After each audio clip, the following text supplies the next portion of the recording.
Rich land infra developers వారి కాస్మోపోలిస్ 140 ఎకరాల్లో mega layout August 11 గొప్ప ప్రారంభం. చదువులో టాప్, అందుకే ఏమాత్రం ఆలోచించకుండా కుమారుణ్ణి చదివించారు. ఏ లోటు రాకుండా చూసుకున్నారు. తల్లిదండ్రులను సంతోషపెట్టాలని బీటెక్ చేశాడు. ఆ వెంటనే సాఫ్ట్వేర్ ఉద్యోగం కొట్టేశాడు. అతని టాలెంట్ కు మొదట్లో అందరూ చప్పట్లు కొట్టారు. కానీ రాను రాను అతన్ని దూరం పెడుతూ వచ్చారు. ఎంతో టాలెంట్ ఉన్నా కంపెనీ మాత్రం వాల్యూ ఇవ్వడం లేదని మనస్తాపానికి గురయ్యాడు. ఇక సెలవు అంటూ కన్నవారిని వదిలి 23 ఏళ్ల వయసులోనే అనంత లోకాలకు వెళ్లిపోయాడు. ఇంతకీ ఏం జరిగింది?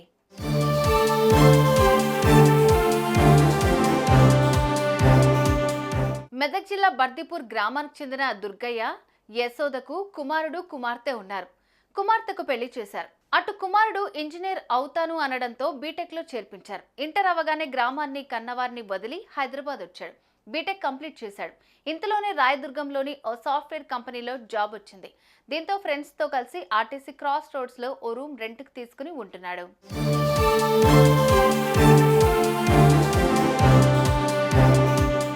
2 ఏళ్ల క్రితం జాబ్ లో జాయిన్ అయ్యాడు విక్రమ్. మొదట్లో అంతా సాఫీగానే సాగింది. విక్రమ్ పనిని అందరూ మెచ్చుకున్నారు. కానీ రాను రాను అతన్ని పక్కన పెట్టారు. ఆఖరికి బెంచ్ పై కూర్చోబెట్టారు. ఎంతో టాలెంట్ ఉన్నా ఆఖరికి బెంచ్ పై కూర్చొని ఏం పని లేకుండా తిరగాల్సి వస్తోందని, తన స్కిల్స్ అన్ని పోతున్నాయని మనస్తాపానికి గురయ్యాడు. విషయాన్ని తన ఫ్రెండ్స్, కుటుంబ సభ్యులకు చెప్పి బాధపడ్డాడు. దీంతో కుటుంబ సభ్యులు నచ్చచెప్పారు. ఈ కంపెనీ కాకపోతే మరొకటి అన్నారు. అయినా బాధపడుతూనే ఉండేవాడు.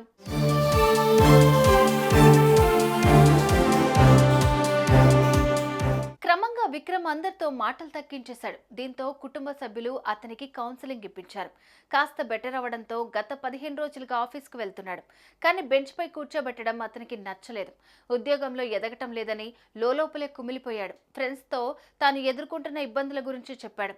ఆ మరుసటి రోజు ప్రతిరోజులాగానే ఆఫీస్కి వెళ్తున్నానని చెప్పి రూమ్లో నుంచి వెళ్ళాడు. ఆఫీస్ వరకు వెళ్లిన విక్రమ్ లోపలికి వెళ్లకుండా బయటే ఉండిపోయాడు. ఆ తర్వాత సిటీలోని పలు ప్రాంతాల్లో తిరిగాడు. తన ఫోన్లో ఎలా చనిపోవాలి అని సెర్చ్ చేసుకున్నాడు. ఎలా చనిపోతే నొప్పుండదు అని వెతికాడు. ఆ తర్వాత పటాన్చేరు వెళ్ళాడు. అక్కడ చెట్ల పొదల్లో చెట్టుకు ఉరివేసుకుని ఆత్మహత్య చేసుకున్నాడు.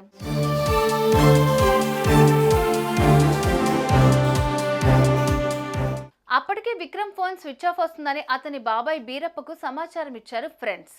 అతను కాస్త రాయదుర్గం పోలీసులకు ఫిర్యాదు చేయడంతో పోలీసులు కేసు నమోదు చేసుకుని దర్యాప్తు చేపట్టారు.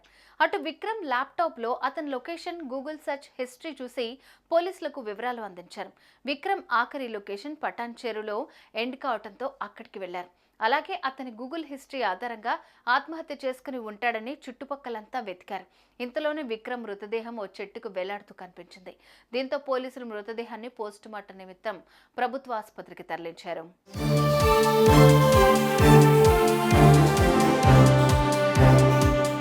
చేతికందొచ్చిన కొడుకు జీవితకాలం సుఖంగా చూసుకుంటాడు అనుకుంటే ఇలా ప్రాణాలు తీసుకుని ఒంటరిగా వాళ్లను చేస్తాడని ఊహించలేదని బోరుమన్నారు కుటుంబ సభ్యులు. ఉద్యోగంలో ఎదగకపోవటం వల్లే తమ బిడ్డ ప్రాణాలు తీసుకున్నాడని అన్నారు. నెలల పాటు పని చెప్పకుండా ఆఫీస్కు పిలిపించడం వల్లే ఆత్మహత్య చేసుకున్నాడని విలపించారు.